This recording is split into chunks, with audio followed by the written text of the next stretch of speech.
Hat had left Boko in charge of the branch line while Edward went to the works to be mended. Edward needed to be fitted before the summer visitors came. After a week, he was growing bored. But then, a newcomer arrived. She was a wooden coach, and Edward thought that there was something familiar about her. That evening, he heard a quiet, timid voice. Excuse me, it said. You're Edward, aren't you? That's right, he smiled. Haven't I seen you somewhere before?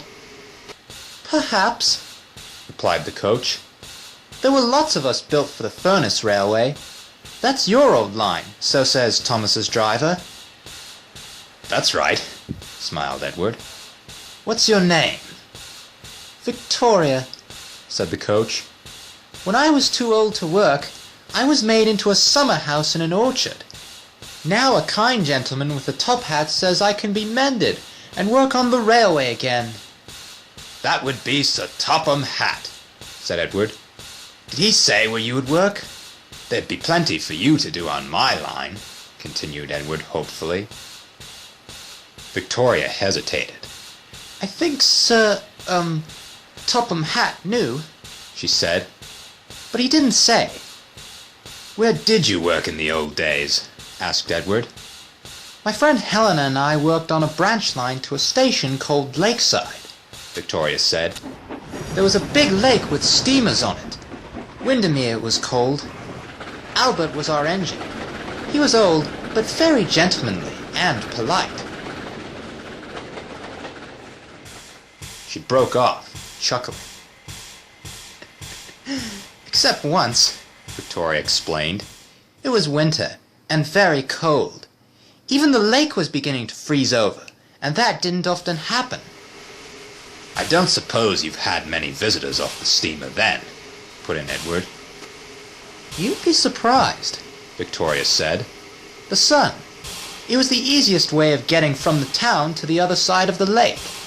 Anyhow, on this winter's day, the snow wasn't too bad at the junction, so we were all right when we set out. As we got near the hills, the snow got thicker. We reached a place called Haverthwaite, where there were 2 tunnels, one on each end of the station. Albert didn't care about a bit of snow. Silly soft stuff, he called it. Thomas used to say that too, smiled Edward. The steamer was late that day. Ice in the water, they said, and that made us late too. Albert was hurrying, because when people got off the steamer, they had to catch other trains at our junction. Victoria paused. She chuckled to herself before she went on. Albert had been boasting about how good he was with the snow. Well, soon got back to Haverthwaite, and Albert stopped with his buffers at the mouth of the tunnel. The conductor's whistle sounded. Albert didn't waste any time. He set off with a tremendous blast of steam.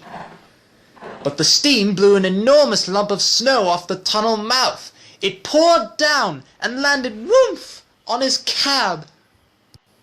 Albert's driver quickly put on the brakes. The train stopped, and then a lot more snow came down on Helena and me. She was almost completely buried, and half of me was too. Albert couldn't move an inch. He wanted to, but he didn't dare, in case he brought down some more snow.